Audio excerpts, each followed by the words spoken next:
Halo semua, apa kabar? Semoga dalam keadaan yang baik dan sehat. Selamat datang di channel YouTube Dosen Muda. Video kali ini kita akan mempelajari tentang bahaya radiasi pada sistem radiologi rumah sakit. Rumah sakit merupakan tempat kerja dengan berbagai potensi bahaya yang dapat menimbulkan dampak kesehatan seperti potensi bahaya radiasi. Salah satu pelayanan penunjang medik di rumah sakit adalah instalasi radiologi, yang memanfaatkan sinar X untuk keperluan diagnosis dan prosedur terapi. Sinar X ini merupakan jenis pengion yang paparan radiasinya selain dapat memberikan manfaat, juga dapat menimbulkan bahaya atau efek stokastik seperti munculnya sel kanker bagi orang yang terpapar, baik itu pasien maupun para pekerjanya. Mengingat besarnya potensi bahaya radiasi dalam pemanfaatan sinar X, maka penerapan faktor keselamatan merupakan hal yang penting sehingga dapat memperkecil risiko akibat kerja di instalasi radiologi dan dampak radiasi terhadap para pekerja. Untuk mencegah hal ini, dapat dilakukan dengan menerapkan aspek manajemen keselamatan radiasi, yang dimana keselamatan radiasi merupakan tindakan yang dilakukan untuk melindungi pasien, pekerja, anggota masyarakat dari bahaya radiasi.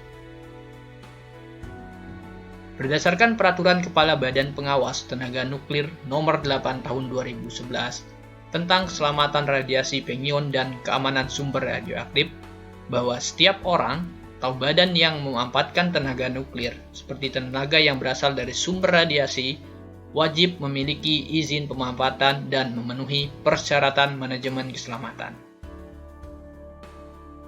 Persyaratan manajemen keselamatan radiasi meliputi persyaratan manajemen, persyaratan proteksi radiasi, persyaratan teknik, dan verifikasi keselamatan yang bertujuan untuk mencapai keselamatan pekerja dan anggota masyarakat. Sebelum lebih jauh kita membahas manajemen keselamatan radiasi, teman-teman harus memahami terlebih dahulu tentang prinsip proteksi radiasi. Kerangka konseptual dalam prinsip proteksi radiasi ini terdiri atas justifikasi, limitasi dosis, dan optimalisasi proteksi. Justifikasi merupakan suatu upaya untuk menimbang antara besarnya risiko dan benefit yang didapatkan ketika melakukan tindakan pemanfaatan sinar X. Sebagai contoh adalah ketika seorang dokter melakukan kegiatan radiodiagnostik kepada pasien. Tentu benefit yang didapat adalah dokter dapat mengetahui diagnosa dari pasien tersebut dari hasil pemeriksaan radiologi yang dilakukan.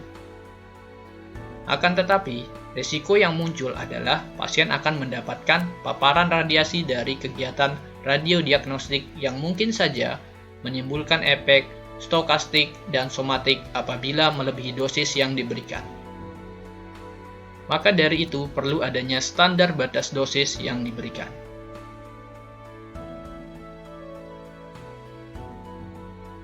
Yang kedua adalah limitasi dosis, yang merupakan upaya untuk memberikan batasan dosis yang jelas untuk prosedur radiografi dalam mencegah kerugian individu terhadap pajanan yang berlebihan.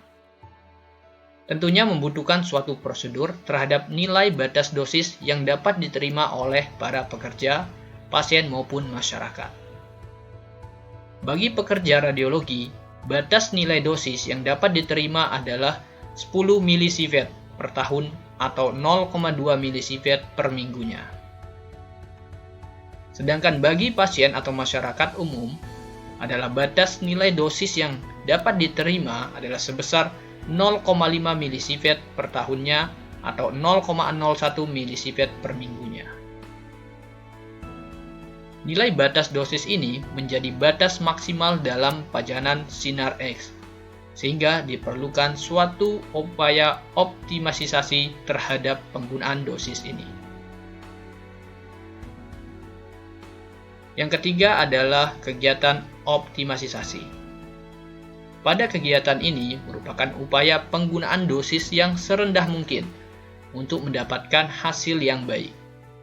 Sebagai contoh, bahwa kita mencoba untuk mengoptimalisasi dosis yang ada dan menekan pajanan dengan dosis yang besar dengan cara mengurangi resiko terjadinya kesalahan pemberian pada saat pemampatan sinar X. Terjadinya kesalahan dalam proses radiodiagnostik tentu akan menyebabkan pajanan yang berulang untuk mendapatkan hasil yang akurat. Akan tetapi, secara tidak langsung juga akan meningkatkan dosis yang diterima oleh pasien dan pekerja yang ada. Maka dari itu, upaya optimalisasi dosis dan proteksi dapat dilakukan dengan cara menekan serendah mungkin kesalahan dalam pemberian sinar X, sehingga keselamatan pasien dapat terjamin. Jika ketiga prinsip persyaratan proteksi ini dilaksanakan dengan baik, maka salah satu penerapan manajemen keselamatan radiasi telah dilaksanakan, sehingga sudah sesuai dengan standar yang ada. Pada video selanjutnya, kita akan membahas terkait dengan persyaratan manajemen, persyaratan teknik, dan verifikasi keselamatan pasien. Semoga video ini bisa bermanfaat untuk teman-teman semua. Terima kasih, sampai jumpa di video selanjutnya.